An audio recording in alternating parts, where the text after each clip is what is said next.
Bien, hoy quiero compartir contigo otra de las entradas o de las publicaciones que he realizado en el blog de Fidencia. Hemos ya hablado acerca de qué es Fidencia, de dónde viene Fidencia, por qué nació Fidencia, cuál fue la necesidad o cuál es la necesidad de crear este apartado, este espacio. También hemos platicado acerca de qué es la verdad en realidad, si es una creación meramente humana o la verdad es realmente un regalo de parte de Dios, y hemos concluido de manera personal principalmente que sí, que la verdad es Él, es el verbo hecho carne. Y como parte de lo que hemos ido estudiando, cada tema prácticamente va abriendo paso a un tema más, y así sucesivamente, y así hemos ido. La entrada que te voy a leer esta noche, la publiqué el 8 de marzo de este año.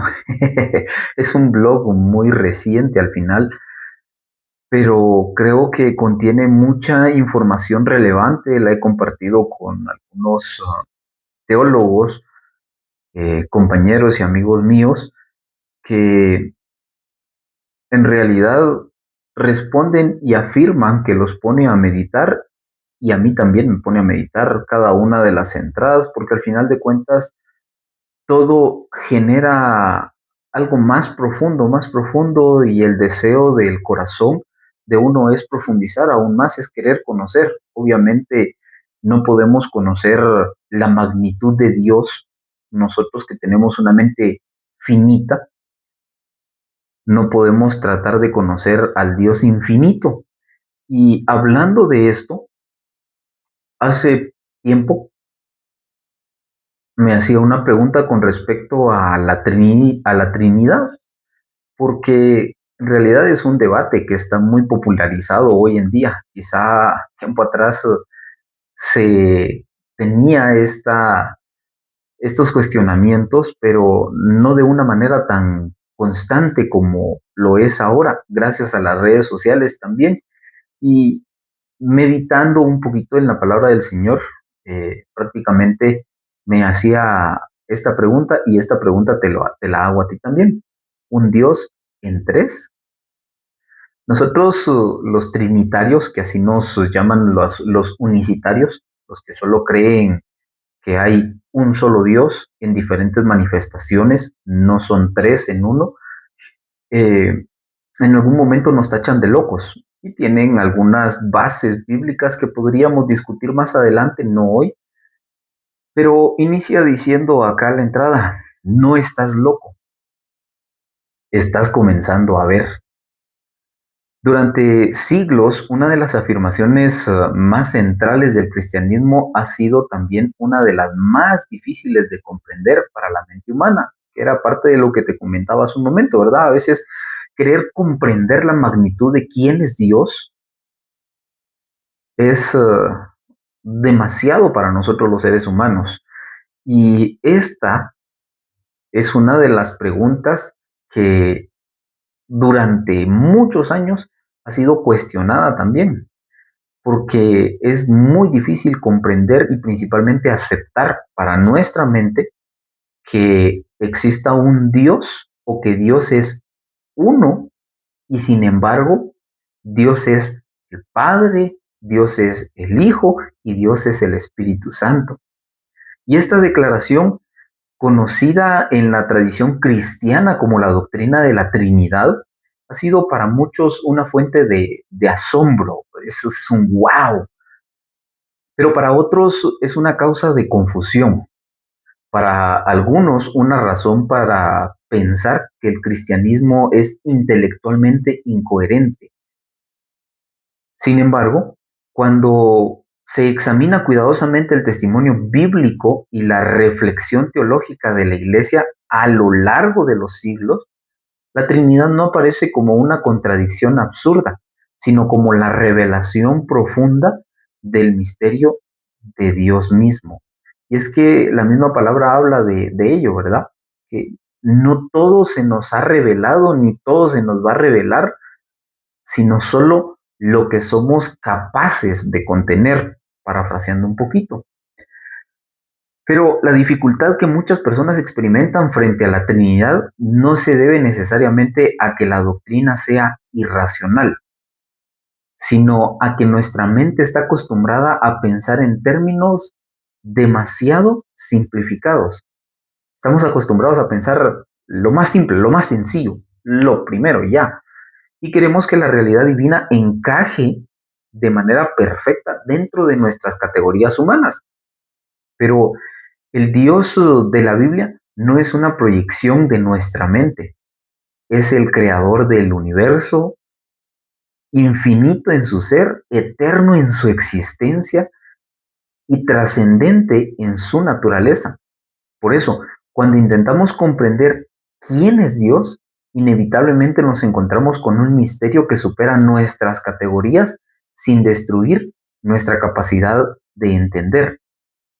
Y el cristianismo no afirma que Dios sea tres dioses, porque no creemos en tres dioses, creemos en un Dios y en tres personas. Tampoco afirma que Dios sea una sola persona que es manifestado o que se ha manifestado de tres formas distintas. Lo que la escritura revela es algo mucho más profundo. Es un solo Dios que existe eternamente en tres personas distintas, que comparten plenamente la misma esencia divina, ¿sí?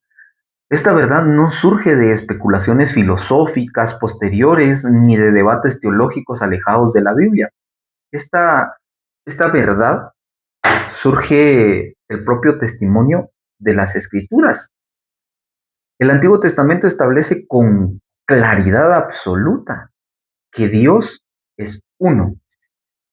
Israel vivía rodeado de culturas profundamente politeístas, creían en muchos dioses, donde se adoraban múltiples deidades asociadas con diferentes aspectos de la naturaleza, y en medio de ese contexto, la revelación bíblica proclamó una afirmación radical. Dice Deuteronomio capítulo 6, versículo 4, y te invito a que empieces a leer. Si no tienes tu Biblia, la puedas ir a buscar, ponle pausa al video y continúa, lleva la lectura, subraya. Estamos estudiando, si quieres verlo de esa manera, pero dice: oye Israel, Jehová nuestro Dios, Jehová uno es. Y este versículo, conocido como el Shema, se convirtió en el centro de la fe de Israel. Dios no es uno entre muchos. No podemos decir, es que tenemos un Dios entre tantos dioses. No, es Él el único Dios verdadero. No hay más. No existen. Y perdona si voy a chocar con criterios, con posturas y demás, pero la Biblia lo dice. Dios no es uno entre muchos, es el único Dios y verdadero. Sin embargo, incluso en el Antiguo Testamento comienzan a aparecer indicios de una complejidad dentro de la unidad divina. En Génesis, por ejemplo, encontramos una frase sorprendente cuando Dios crea al ser humano. Y probablemente tú, cuando escuchaste el término Trinidad o Dios en tres personas, viniste y dijiste: hablar de Génesis. Sí, obviamente es la palabra y todos conocemos y tenemos por lo menos una base, por más baja o superficial que sea, acerca de la Trinidad. Y Génesis capítulo 1, versículo 26 dice: entonces dijo Dios, hagamos al hombre a nuestra imagen, conforme a nuestra semejanza. El texto no dice simplemente haré al hombre, no está hablando de manera singular, sino dice hagamos. Habla de manera plural, integra a más personas. Y durante siglos, los intérpretes han reflexionado sobre este plural. Algunos lo han entendido como un plural de majestad, otros como un diálogo celestial, una conversación entre él mismo. Pero cuando se lee la Biblia a la luz de la revelación, revelación completa que culmina en Cristo, Estas expresiones adquieren un significado mucho más profundo y para entender la Trinidad necesitamos estudiar la Biblia desde el Génesis hasta el Apocalipsis. Porque aquí te voy narrando, te voy citando 2 pasajes solamente, pero no se habla solamente de 2 pasajes de manera, pluralizada, se habla en muchos pasajes. Y la revelación plena de la Trinidad aparece en el Nuevo Testamento. En el Antiguo Testamento era solo como la parte del trasfondo. Te estoy dando un contexto, te estoy presentando algo, pero la revelación completa ocurre en el Nuevo Testamento. Y uno de los momentos más claros ocurre al inicio del ministerio de Jesús, en su bautismo. El Evangelio de Mateo describe la escena de esta manera. Dice Mateo capítulo 3, versículos 16 y 17, ve subrayando. Y Jesús, después que fue bautizado, subió luego del agua, y he aquí, los cielos le fueron abiertos, y vio al Espíritu de Dios que descendía como paloma y venía sobre él, al Espíritu de Dios, y venía sobre Jesús. Y hubo una voz de los cielos que decía, hay una tercera persona integrada en esta escena.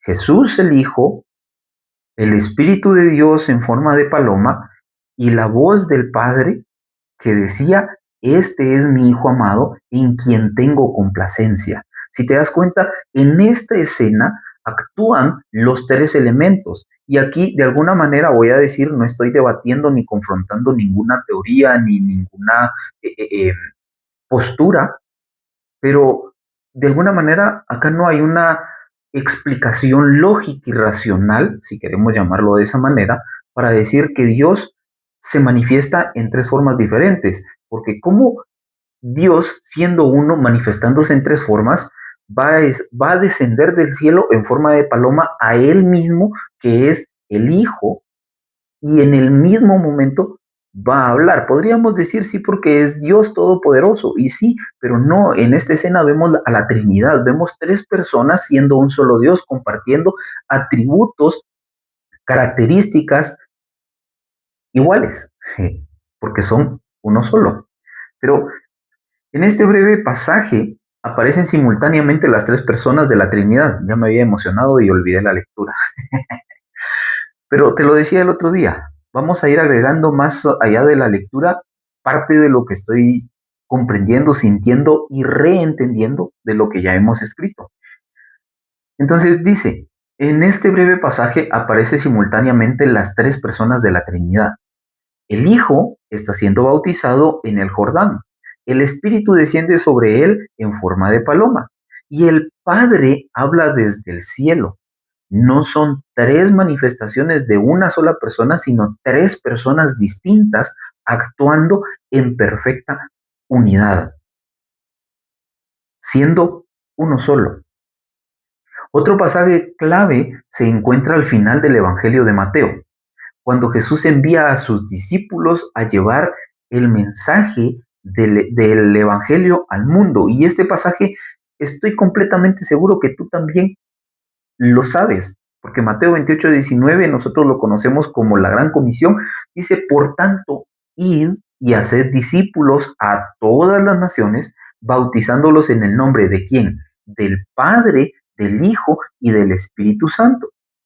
Es importante notar que Jesús no dice en los nombres, como si se tratara de 3 deidades separadas, que hay otra percepción, otra idea, que se cree que son separaciones, que Jesús fue un apóstol más, un enviado más, pero no vamos a entrar a discutir acerca de ello ahora.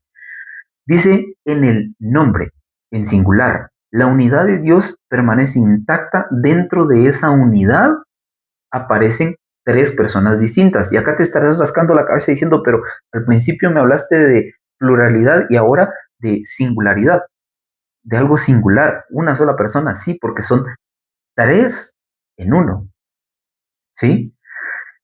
El teólogo Agustín de Hipona dedicó años de su vida a reflexionar sobre este misterio, y es que es un misterio tan, pero tan profundo, y en su obra de Trinitate escribió una frase que ha marcado profundamente la tradición cristiana. Perdón por mi latín.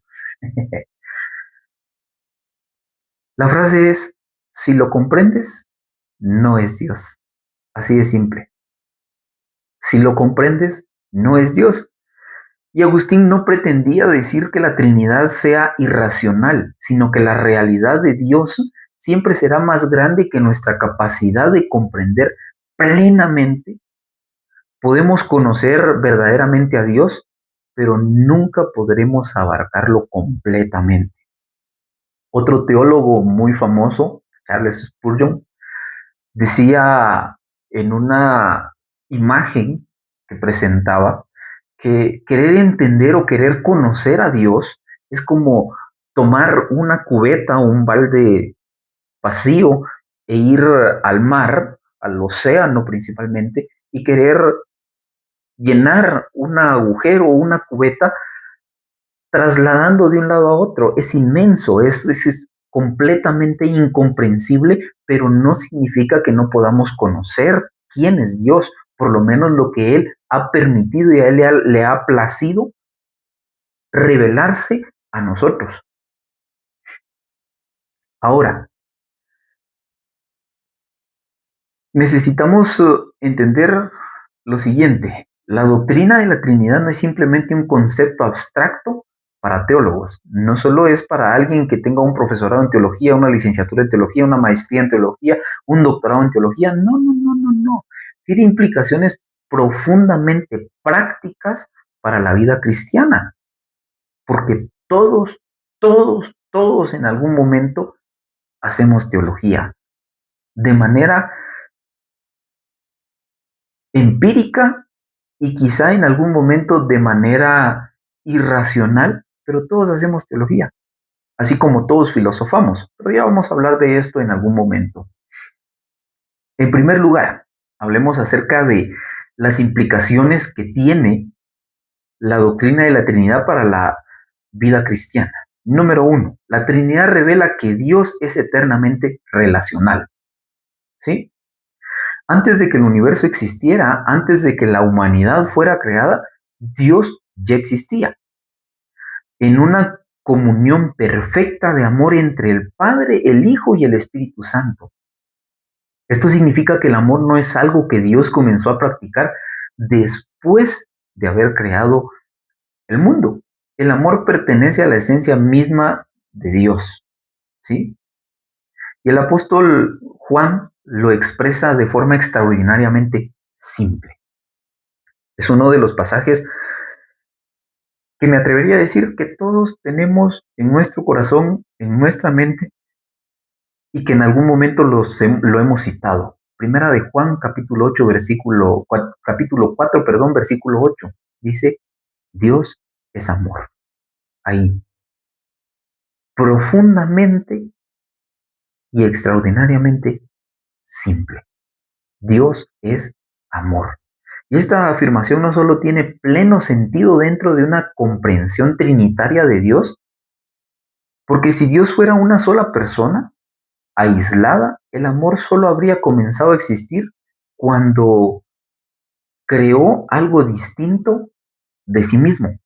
Pero la Trinidad, pero en la Trinidad, perdón, el amor es eterno. El Padre ama al Hijo, el Hijo ama al Padre y el Espíritu participa plenamente en esa comunión divina. El teólogo reformado Hermann Bavinck lo expresó de esta manera: el Dios cristiano no es una soledad eterna, sino una comunión eterna. Y esta verdad transforma profundamente la forma en que entendemos la vida humana. Si hemos sido creados a imagen de un Dios que vive eternamente en comunión, entonces la relación, la comunidad y el amor no son añadidos opcionales de la vida humana. No son cuestiones que yo como ser humano las añado de manera opcional. No, son parte de nuestra estructura profunda porque somos creados a imagen y semejanza de Él. Otro aspecto extraordinario de la Trinidad es que se revela cómo Dios actúa en la historia de la salvación. El Padre envía al Hijo al mundo. El Hijo se encarna, vive entre los seres humanos y entrega su vida en la cruz para la redención de nuestros pecados. El Espíritu Santo aplica esa obra a la vida de los creyentes, transformando su corazón y guiándolos hacia una vida nueva. Y el apóstol Pablo resume esta obra divina con palabras profundamente hermosas en su segunda carta a los Corintios, específicamente en el capítulo 13 y versículo 14. Es en donde les dice a la iglesia de Corinto: la gracia del Señor Jesucristo, el amor de Dios y la comunión del Espíritu Santo sea con todos vosotros. Y aquí aparece nuevamente la Trinidad, no como un concepto abstracto, sino como la fuente de la vida cristiana. La gracia proviene del Hijo, el amor del Padre y la comunión del Espíritu Santo. La salvación misma es una obra trinitaria y tenemos que entenderla de la siguiente manera. El Padre planea la redención. El Hijo la realiza, la ejecuta, la lleva a cabo en la cruz. Y el Espíritu Santo la aplica al corazón humano. Y cuando comprendemos esto, comenzamos a ver que la Trinidad no es solo una doctrina secundaria ni un rompecabezas teológico reservado para especialistas.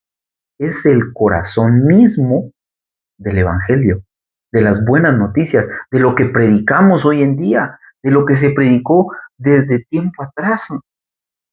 La vida cristiana es participación en la vida del Dios Trino. A través de Cristo, nosotros somos reconciliados con el Padre y por medio del Espíritu Santo somos incorporados a la comunión divina. El teólogo Jonathan Edwards escribió algo profundamente hermoso al reflexionar sobre este misterio. Para él, el Espíritu Santo es la expresión del amor eterno entre el Padre y el Hijo. Y la salvación consiste en que los seres humanos son invitados a participar de ese amor eterno. Y acá quiero hacer un paréntesis. Quizás si tú vas a leer el blog no lo vas a notar porque no lo he agregado. Pero acá Edwards utiliza una expresión que me gusta. Los seres humanos son invitados. No dice son obligados. Y acá viene uno de los temas más recientes que voy a publicar acerca de lo que es el libre albedrío, porque es una decisión nuestra. Dios nos da la oportunidad a nosotros los seres humanos de decidir a la derecha o a la izquierda, el bien o el mal, blanco o negro, simple, simple. Y ya vamos a entrar a profundizar acerca de este tema, pero quería hacer este paréntesis porque me encanta esa frase, esa expresión. Los seres humanos son invitados a participar de ese amor eterno. Tú no estás siendo obligado a venir y a escucharme, a conocer acerca del Padre, del Hijo y del Espíritu Santo, a enamorarte de Dios. No. Pero si tú decides hacerlo, eres bienvenido. A sentarte en la mesa grande, a convivir con los tres, siendo uno solo, a disfrutar de cada uno, a compartir con nosotros. Esto significa que el cristianismo no es simplemente una religión moral ni un sistema de normas espirituales. Es una invitación a entrar en la vida misma de Dios, lo que te decía hace un momento. Y cuando la mente comienza a percibir esto, la Trinidad deja de ser una fórmula difícil y se convierte en una ventana hacia la belleza de Dios. No estamos adorando una fuerza impersonal, no estamos siguiendo simplemente un maestro moral, estamos siendo llamados a conocer al Dios vivo, eterno y relacional, porque Él quiere relacionarse con nosotros. Y tal vez en ese momento ocurra algo sorprendente. La doctrina que parecía más compleja se convierte en una de las más hermosas, porque revela que en el centro del universo no hay soledad, revela que en el centro del universo hay amor, un amor eterno entre el Padre, el Hijo y el Espíritu Santo. Y el Evangelio anuncia que por la gracia de Cristo, los seres humanos somos invitados a entrar en esa comunión. Y ese es el corazón del cristianismo. Y esa es la realidad de lo que es la Trinidad. Y si tú esperabas algo mucho más complejo, algo que te dijera, wow, sí, eso es la Trinidad. No, la Trinidad es la relación entre el Padre, el Hijo y el Espíritu Santo. Y lo que hay en medio de es amor. Y nosotros, como seres trinos, también debemos de participar de ese amor y compartirlo con otros. Así que gracias por escucharme, gracias por leerme, gracias por seguirme y gracias por compartir. Que Dios te bendiga.